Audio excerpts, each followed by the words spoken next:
हे तुम्ही करू नका. मागण्या समोरच्या लोकांच्या खूप आहेत.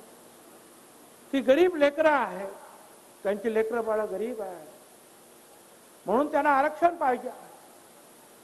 200 JCB आहे फुलं उधळण्यासाठी, ते गरीब आहे. हेलिकॉप्टर मधून फुलांचा वर्षाव होतो आहे, ते गरीब आहे. काय करा.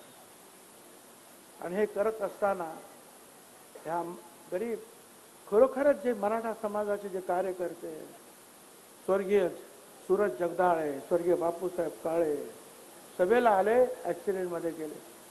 माझ्या येवला मतदारसंघामध्ये सुद्धा आले तिकडे मीटिंग घ्यायला, आणि ती काय म्हणतात JCB, ती अशी त्याचं बकेट उलट झालं, 4 लोक खाली पडले, सिरियस झाले.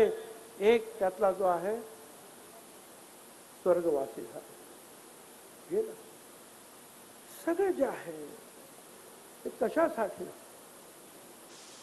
अरे त्यांना श्रद्धांजली अर्पण करा, त्यांना जाऊन तर बघा का तुम्हीच फुलं उधळता, आणि जे मृत्युमुखी पडले त्यांचं काय आठवण नाही त्यांना.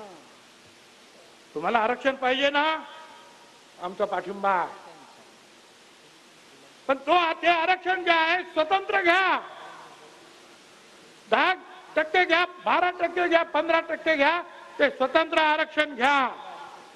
पण यांचं म्हणणं नाही, आम्हाला OBC मधूनच सगळ्या मराठा समाजाला आरक्षण पाहिजे. मिळणार नाही. OBC मधून संपूर्ण मराठा समाजाला आरक्षण मिळणार नाही म्हणजे नाही.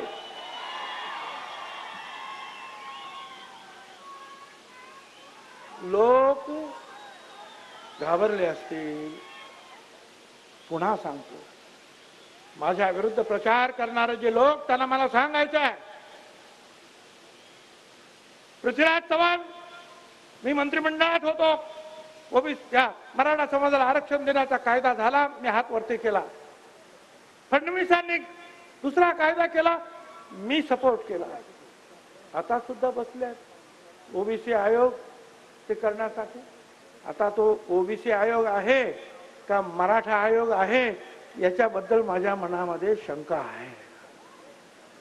कारण OBCचे जे पूर्वीचे सगळे लोक तर ते अध्यक्षांसहित सगळे जे आहेत राजीनामा देऊन गेले, आणि नवीन लोक आले, आणि त्यांना सांगण्यात आलं की एवढ्या दिवसामध्ये हे सगळं काय करायचं आहे, आणि त्याप्रमाणे काम सुरू आहे.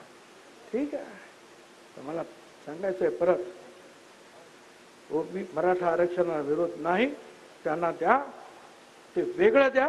मराठा समाजाला विरोध नाही, पण मराठा आरक्षणाच्या नावाखाली जी झुंडशाही चाललेली आहे त्याला मात्र आमचा विरोध आहे.